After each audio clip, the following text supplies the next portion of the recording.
This is the royal cemetery at El Kuru in the Nubian desert.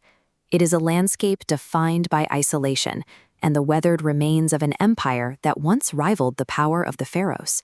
To the untrained eye, these are just mounds of eroding stone. But grave Ku 53 contains the specific titles and names that fill in the blank spaces of this dynasty's internal history. For centuries, we relied on the accounts of Kush's rivals to understand their royalty, perspectives that were often filtered through the biases of the civilizations they fought.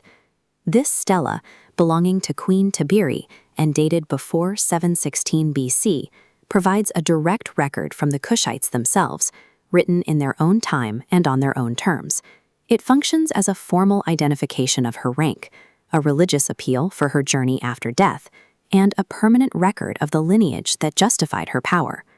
At the stone's top, a carved scene depicts a woman facing left. Text columns before her read, "The king's wife, Tabiry." She stands before the seated god Osiris and the goddess Isis, whose accompanying text translates to "giving life." This depiction places a Kushite queen in a direct, interactive relationship with the most significant deities of the Egyptian afterlife.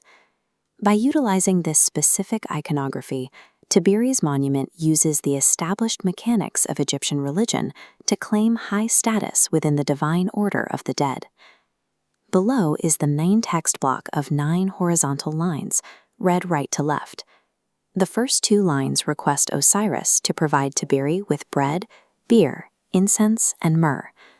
Lines 3 and 4 record her ancestry, naming her daughter of Alara and daughter of Kasaka. Alara is recognized as the foundational king of the Kushite royal dynasty, the figure who established the indigenous power of the Napatan state. Tabiry's legitimacy was rooted in more than just her marriage. It was built upon her direct descent from the very founder of the dynasty. The stone serves as a synthesis of 2 cultures, using Egyptian religious language to eternally preserve a strictly indigenous Nubian lineage. Viewing the stela as a whole, we see a monument for a queen who was part of a dynasty operating across multiple cultural landscapes. Artifacts like this allow historians to map the complex political and genealogical lines of the Kushite Empire, identifying the specific relationships that held the royal house together. Without these records documenting daughters and mothers, the specific lines of female succession that defined Kushite royal legitimacy would be nearly impossible to reconstruct today. Through this stela, Queen Tabiry ensured her name and lineage were not lost, but preserved for millennia in the stone of El Kuru.